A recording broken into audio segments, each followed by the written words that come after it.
ऐसा हो सकता है। तो तिवारी जी, आपकी टिप्पणी। मैं तो ये देख रहा हूँ कि बंगाल की सिचुएशन बिल्कुल डिफरेंट है। हम सब लोग को हाथ लगा रहे हैं कि बदला होगा, बदला होगा, बदला वहां नहीं होगा, क्योंकि अब तक की जो स्थितियां परिस्थितियां हैं थी वो आज की तारीख में नहीं है। वहां भाजपा अपने आप को स्थापित करने की ओर बढ़ेगी, और उसको स्थापित करने के लिए उसको बदला लेने की आवश्यकता नहीं है। स्थापित होने के लिए जो भी उसके सुविधा अनुसार लोग हैं, सब लोग आकर के यहाँ स्थापित हो जाएंगे। रही सत्या की बात, तो ये जो चंद्रनाथ रथ जी हैं, ये तो एक तरीके से बिल्कुल फोटो कॉपी थे, और सही माने में वही इनका इनको कहा जा सकता है कि अर्जुन के ये कृष्ण थे, और शुभेंदु अधिकारी को स्थापित करने में उनकी एक महती भूमिका रही है। नंदीग्राम मूवमेंट से लेकर के और आज तक का उनका भूमिका है। और इनको रास्ते से अब क्या कहा जाए, अभी तो अपना एजेंसी आएगी, ये अपने आप रास्ते से हटे हैं या इनको हटा दिया गया है। इतना केंद्रीय फोर्स, 2.5 लाख फोर्स लगाने के बावजूद भी एक पतली सी गली में 2 गाड़ी आती है, एक कार रहती है, एक मोटरसाइकिल रहती है, उसके ऊपर चाहे नंबर प्लेट गलत लगा हो, चाहे जो लगा हो, आप उसको लोकेट नहीं कर सकते हैं। वो गाड़ियां आपके पास हैं, वो गाड़ियां किसकी हैं? उस गाड़ियों में से कौन आदमी निकलता है, कौन आदमी हाथ मिलाता है? कुछ नहीं, केवल आधे घंटे की फुटेज जो उपलब्ध हो गई है, अगर उसका विश्लेषण करें तो ऐसा कुछ नहीं है। ये सब झालमेल हो जाएगा, सब गड्ढम हो जाएगा।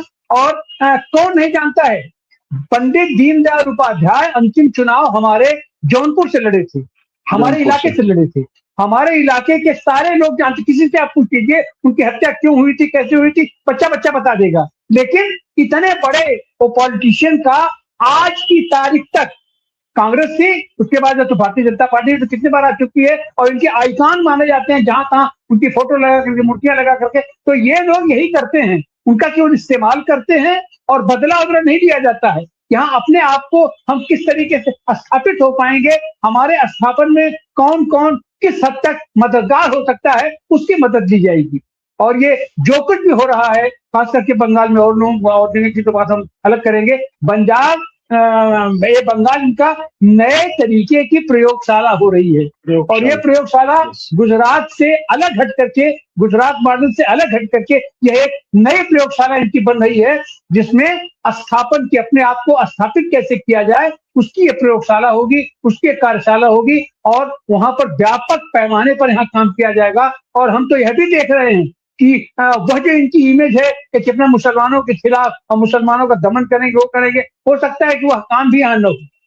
यहाँ पर बिल्कुल अलग तरीके की इनकी कार्यशाला लगेगी, और यहाँ से भारतीय जनता पार्टी को नए कलेवर के साथ सत्ता में लाने की और देशव्यापी सत्ता में लाने की इसको भरपूर कोशिश की जाएगी, उसका वो किया जाएगा। और ये जो कुछ भी हत्याएं हुई हैं, ये सारी हत्याएं हो गई तो हो गई, उनका इससे कोई मतलब नहीं है। राजनीति में ये सब तो होता रहता है, जो कहते हैं राजकाज है, राजकाज चलता रहता है। और चंद्रनाथ रथ जैसे आदमी उनको शहीद मान लिया जाएगा, उनकी मूर्ति उर्ति लगा करके धूपबत्ती अगरबत्ती लगा दी जाएगी, बड़ी बड़ी मूर्तियां उनके स्थापित हो जाएगी। बस इससे ज्यादा इसमें हमको नहीं लगता कि इससे ज्यादा इसमें और कुछ होने वाला है। जी सर, बहुत बहुत शुक्रिया।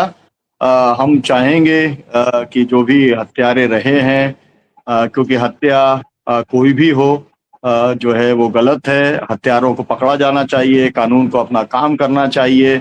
लेकिन जिस देश के अंदर मास लेवल पे जो दंगे हुए, उन दंगों के अंदर जो दोषी रहे उनके नाम आ गए, उनके ऊपर जब कुछ कार्रवाई नहीं हुई, और उसके बाद मतलब कमला दंगों की बात करें उसमें भी कार्रवाई नहीं हुई, जब पूरे के पूरे सिखों का कत्लेआम हुआ उसके बाद भी कार्रवाई नहीं हुई, फिर मुसलमानों का कत्लेआम हुआ उसके अंदर भी नहीं हुई, तो फिर ये जो गुजरात के अंदर हुआ 2,500 लोगों का, उसके अंदर भी कुछ नहीं हुआ। तो ये जो 1 2 4 घटनाएं हैं, इसके अंदर क्या कुछ होने वाला है।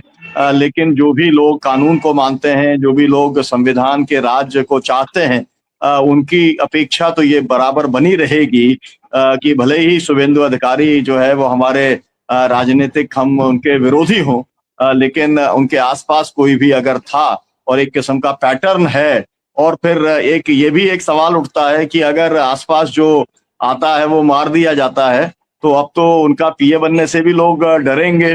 और पीए बनने के बाद में ये भी एक लोगों को आशंका रहेगी कि फिर कोई ना कोई घटना इस तरीके की हो सकती है, तो कहीं ना कहीं इसके ऊपर पूर्ण विराम तो लगाना पड़ेगा। लेकिन हमारे जो पैनलिस्ट हैं उन्होंने बताया है कि इसकी बहुत सारी कुछ उम्मीद नहीं की जा सकती है। जो कुछ इनका पास्ट रहा है उससे कोई बहुत हमें उम्मीद नहीं है। बहुत बहुत शुक्रिया। दर्शकों से अपील की वो इसे शेयर करें। आज का दिन बंगाल के लिए बहुत ज्यादा महत्वपूर्ण है और शुभेंदु अधिकारी मुख्यमंत्री बने हैं, और आज का दिन जो है बहुजन समाज के लिए भी महत्वपूर्ण है कि हम लोगों ने उस मुख्यमंत्री को लेकर के ये कार्यक्रम किया है और उनसे क्या अपेक्षा हो सकती है इसके ऊपर भी बातचीत हुई है। लॉ एंड ऑर्डर किस दिशा के अंदर जाएगा इसके बारे में भी हमारे पैनलिस्टों की एक समझ है। आने वाले समय में वो कैसे क्या साबित होता है ये हम सब लोग मिलकर देखेंगे। बहुत शुक्रिया, बहुत धन्यवाद। इस प्रोग्राम को शेयर करिए। आपका बहुत